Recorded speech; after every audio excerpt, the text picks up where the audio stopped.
You know my name. Julius Caesar. A name that outlived empires, a name whispered with both awe and fear. Some call me a hero.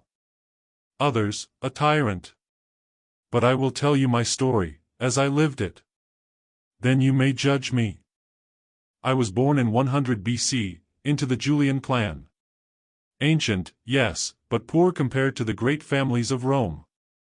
Yet we carried a legend, that we descended from Venus herself, through her son Aeneas. Rome was already a republic in turmoil. Power belonged not to kings, but to the Senate, though wealth and corruption ruled more than laws. Even as a boy, I felt the hunger for more. Rome was great, but Rome could be greater. And I would be the one to shape it.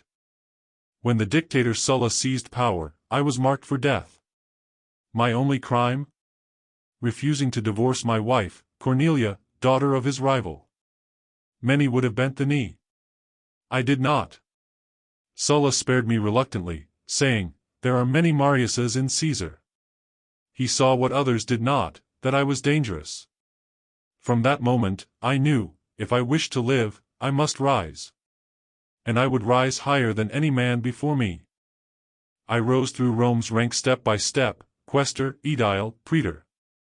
I gave games and spectacles so grand that the people adored me, even as I sank into debt deeper than the sea. But debts can be paid with power. So I allied with two men, Pompey the Great, Rome's most celebrated general, and Crassus, the richest man in the city. Together, we formed what history would call the First Triumvirate. Together, we ruled Rome from the shadows. My destiny lay not in Rome, but in Gaul. For 8 years I fought the tribes of the north, Helvetii, Belgae, Nervii. I crushed them all. My legions became an unstoppable machine, loyal not to the Senate, but to me. And then came Vercingetorix, the Gallic king who united his people against me. At Alesia, he fought bravely, but my walls of earth and iron starved him into surrender. With Gaul conquered, I was richer than Crassus, more beloved than Pompey, and more powerful than the Senate itself. I had crossed the Rubicon of ambition, but soon would cross the Rubicon itself. In 49 BC, the Senate, driven by Pompey, ordered me to disband my legions and return to Rome as a private citizen. To obey meant humiliation. To refuse meant war. I stood at the Rubicon River, and I made my choice.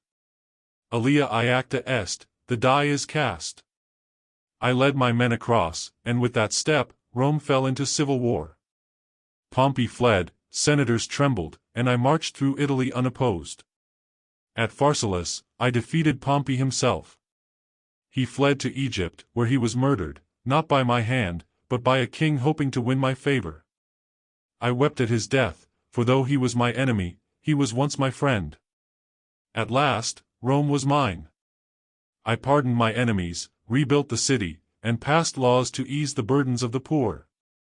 I reformed the calendar, the Julian calendar, which still marks your days. But not all Romans loved me for it. To them, I was no savior, but a tyrant.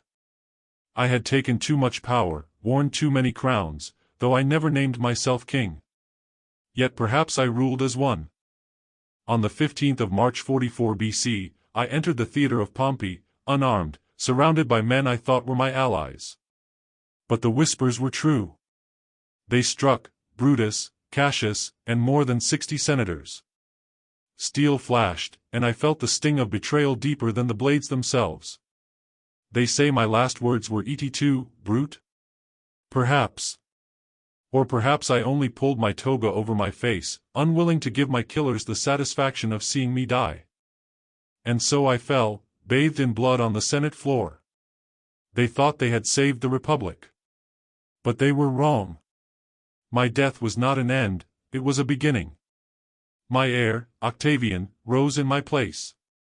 Rome became not a republic, but an empire. And emperors bore my name, Caesar. A title that echoed through centuries, across nations, even into your own age. Remember this, I was not merely a man. I was a turning point. And whether you call me tyrant or savior, my shadow still falls upon the world.